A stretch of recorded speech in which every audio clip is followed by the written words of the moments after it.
Hey there, welcome to Bitcoin Beginner Basics. My name is Crypto Pancake, and I'm going to be your professor today, so sit down, get some water, maybe grab a notepad. This will be fun. So let's get down to some basics of Bitcoin. Why would someone invest money into something that they could never hold, touch? That's stupid, right? God, you're an idiot if you do that. Not quite. So, there's a few reasons why a lot of people, well, I want to say a lot of people, why some people are very devoted to Bitcoin. So, one of the key features is that there can only be 21 million Bitcoins that can ever exist. And you're probably thinking, 21 million? That's a lot. Well, not necessarily. If you compare that to the, human population, not that much, right? So let me show you some definite proof, right? Most of it is in code. I don't want to get too technical here, but we're on this site called CoinMarketCap, and here's the current circulating supply or current existence of Bitcoin. About 18.7 million currently exists. Now, I have to remind you, as your friend and your professor, that there have been millions of Bitcoin lost because one, people have died with them, two, people forget their quote unquote passwords, three, computers get destroyed. So there's roughly about 3 to 4 million Bitcoins that are already gone forever. Once these coins are not retrievable, they're gone. It's not a bank where you can say, "Hey, I would like my money back." No, no, you can't do that to Bitcoin, right? The network will run even if these coins are gone. So take that number, subtract it by 3 or 4 million. That's about how much bitcoins are currently in supply, right? So this number isn't the true amount because, like I said, there are people who've died with Bitcoin. They lost their laptop, hard drives, whatever, right? So this number is a little bit lower, but yeah, by the open source code that Bitcoin has, and when I mean open source, anyone can go on GitHub, bitcoin.com, and look at the source code, right? And you can even run a Bitcoin node if you would like.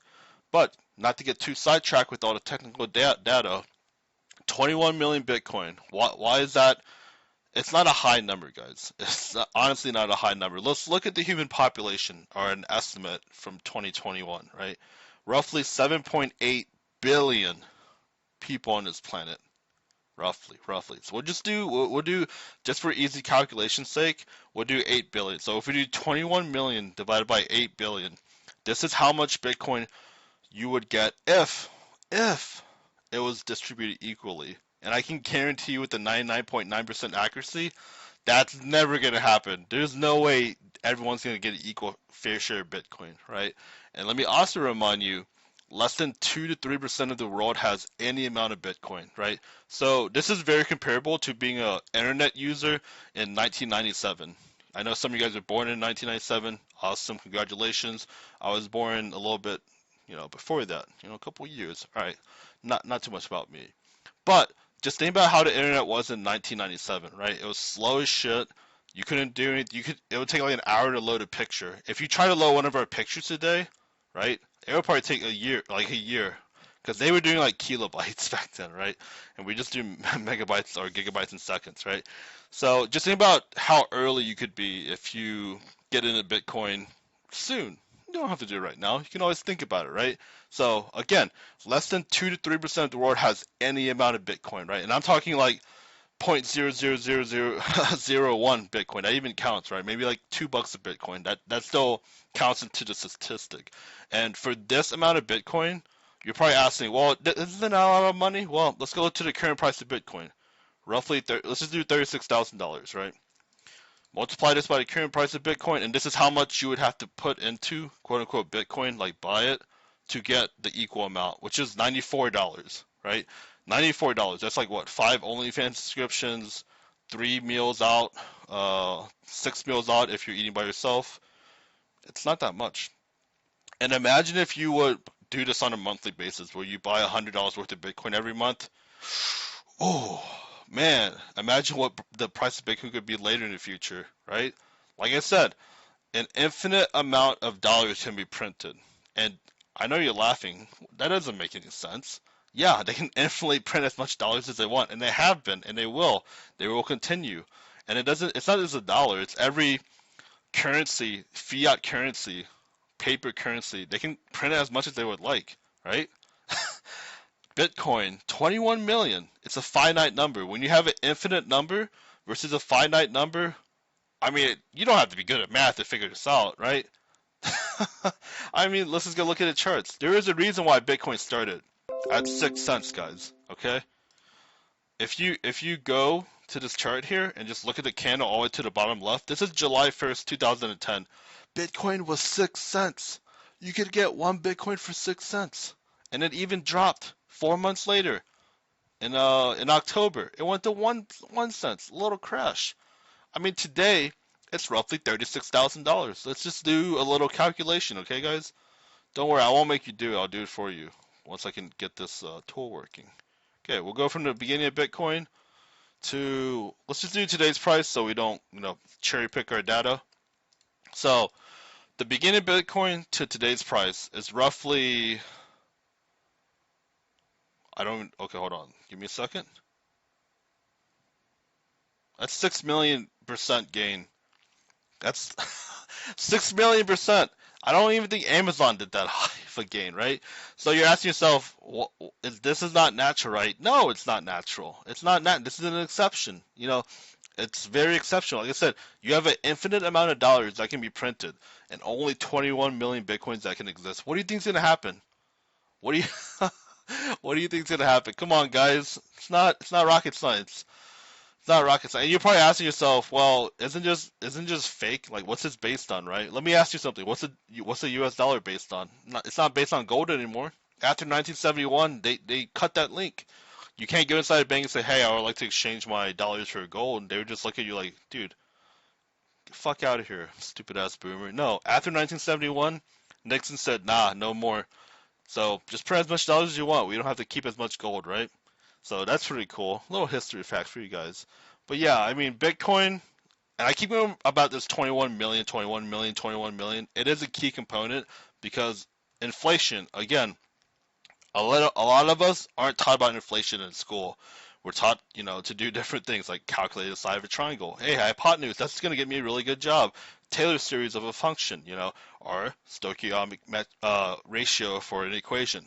Lovely, lovely things. I'm a huge science nerd. But guys, imagine if they taught us finances in school. We would be very smart. But hey, there's a reason why, right?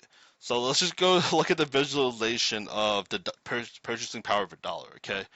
So you ask yourself, what is the Federal Reserve? Again, I don't want to get too technical with you guys. All I want to show here is what you could buy back then with the dollar is a lot less than what you could buy now, okay?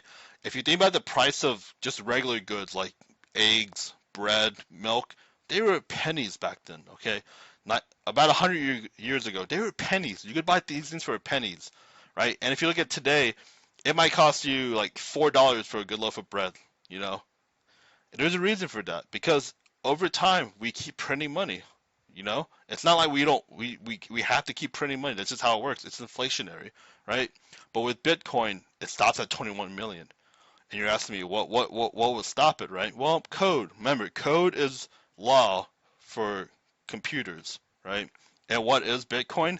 It runs on a network called a Bitcoin, network, right? And it's powered by miners. Again, I don't want to get too technical. Just know that there is code, and I trust code more than I do humans. I'm sorry, it's just how it is, right? So that's one of the cool things about Bitcoin. Again, inflation, most of us don't realize it, but I'm huge on inflation because it's one of those things where if you just hold dollars over time, like think about the money in your bank account right now. Say you have $1,000, 10,000, maybe $100. Over 1 year, they're gonna give you like half a penny for $100 of interest, right? That's laughable. I mean, they're just spitting in your face at this point because every year inflation is about 2%. Again, don't get too technical, but let me show you a funny tweet that someone wrote back in 2011, right? So Nick Allen, this guy, is that Bitcoin is down to $2.70 each. I'm so glad I didn't buy into that mess, right? And then this guy replies in, 2021, is this guy still alive? And he's like, I'm alive, but I'm dead inside, right? Just 3 days ago. Yeah, so guys, let's just go back to more data, right? I mean, this guy, 2011, $2. Where is it at? Something like right here, right? Yeah, $2. Where is it at? Yeah. So basically, he was talking around this point where it went up from $2 to $30, and he's saying, yeah, he's glad he didn't buy it here because Bitcoin was expensive back then, right? $2. Because what happens is these guys look at the price from back then, right? It was 6 cents. If you knew Bitcoin was 6 cents and then he bought it, buying at $2, it kind of looks like a ripoff. But let me tell you something. In the whole history of Bitcoin, we have this pattern repeating all the time. It goes up, it goes down, then it goes sideways, then it goes up, then it goes down, then it goes sideways. It goes up, then it goes down, sideways, then it goes up. Wait, oh God, we're at today, right? So the big question is, which leads me into my next one, is when should I buy Bitcoin? Look, I just told you, I believe buying Bitcoin should be, done on a regular basis. Just invest over time. There's no magic number, right? And if you come into this space, this area with the mindset that I'm gonna put $100 into Bitcoin, and when I wake up tomorrow in the next 8 hours, if it's not to $1 million, it's a scam. You're in the wrong space, buddy. Go buy your lottery ticket with the 99% chance of losing all your money if you want that, right?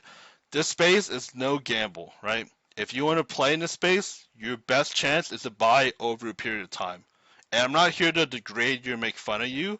I'm just saying, if you have no skills in investing whatsoever, the best thing to do is buy over a period of time. Don't think you're smarter than the market. You will get bent backwards and F sideways. I can promise you that, okay?